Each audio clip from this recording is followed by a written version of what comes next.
Nanatiling nakatitig si Cassandra sa screen ng cellphone ni Natalie. Parang huminto ang paligid, ang hangin, ang ingay ng mga sasakyan. Lahat, isang bagay lang ang nakikita niya. Final acquisition notice, Reed Blooms. Dahan-dahan siyang napatingin kay Natalie. What's Reed Blooms? Hindi agad nakasagot si Natalie. Sa lahat ng board meetings, sa lahat ng business negotiations, sa lahat ng press conferences, ngayon lang siya nawala ng salita. Natalie? Tumigil siya. Hindi niya kayang sabihin. It's work-related. Tahimik si Cassandra. Nakatingin lang. Parang sinusubukang basahin ang mukha niya. Work-related? Yes. Then bakit parang gusto mong maghanap ng butas sa lupa at magtago? Hindi niya napigilang mapangiti ng bahagya. Kahit nasa maling sitwasyon, nagagawa pa rin siyang patawanin ni Cassandra. It's complicated. Then explain it. I can't. Unti-unting nawala ang ngiti ni Cassandra. Can't? Not yet. Not yet? Please trust me. Tahimik. Napakatahimik.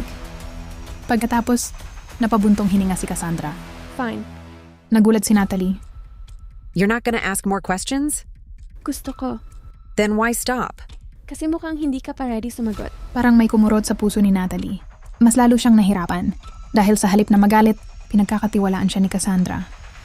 Habang naglalakad sila pabalik sa flower shop, tahimik si Natalie. At bihira yon. Napansin agad ni Cassandra. Okay. What? Officially worried na ako. Why? Hindi ka madaldal tonight. Napataas ang kilay ni Natalie. I'm not the talkative one. Exactly. Kapag ikaw yung tahimik, may problema. Hindi siya sumagot. Dahil tama ito. May problema talaga. At siya mismo ang dahilan. Pagdating nila sa flower shop, huminto si Cassandra sa harap ng pinto. Thanks. For what? Sa paglabas. You're welcome. And Huminto siya. I'm glad you came back. Parang may tumigil na naman sa dibdib ni Natalie. You are? Oo naman. Why? Napangiti si Cassandra. Yung ngiting unti-unti nang nagiging paborito niya. Kasi kapag wala ka, parang boring yung araw. Napayuko si Natalie. Hindi dahil nahihiya siya, kundi dahil pilit niyang tinatago ang saya. Good night, Natalie. Mahina ang boses ni Cassandra. Good night, Cassandra.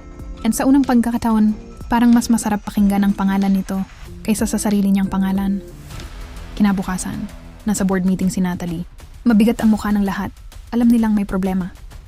The acquisition notices will be delivered tomorrow. No. Tahimik ang conference room. Excuse me? I said no. The project has already been approved. Then unapprove it. Nagkatinginan ng mga board members. That's not how business works. Then maybe your business model is the problem. Lalong tumigas ang ekspresyon ng lahat. This isn't about a flower shop, Natalie. I know. Then stop acting emotionally. Biglang tumayo si Natalie. At sa unang pagkakataon, nakita nilang galit siya. You want me to sign the papers? Yes. Then find someone else. Tahimik ang buong silid. Are you choosing that shop over this company? Diretsong tumingin si Natalie sa chairman. I'm choosing what's right. Samantala, sa flower shop, masayang nag-aayos ng bagong display si Cassandra. Walang kaalam-alam na habang ngumiti siya buong araw, may mga taong naghahanda ng kunin ang lahat sa kanya. Biglang bumukas ang pinto. May courier. May hawak na malaking brown envelope. Ms. Cassandra Reed, Yes? package for you. Tinanggap niya iyon. Napangiti pa siya. Salamat. Hindi niya alam na sa loob ng envelope na iyon, naroon ang dokumentong sisira sa mundo niya. Dahan-dahang binuksan ni Cassandra ang envelope. Nawala ang ngiti niya. 1, 2, 3 pahina. Lahat pare-pareho ang laman. At sa pinakahuling pahina, may malaking logo, Monroe Group. Unti-unting nanlaki ang mga mata niya habang binabasa ang nakasulat, Notice of Property Acquisition. At sa ibaba nito, may pirma, isang pamilyar na pangalan, Natalie Monroe. Natalie?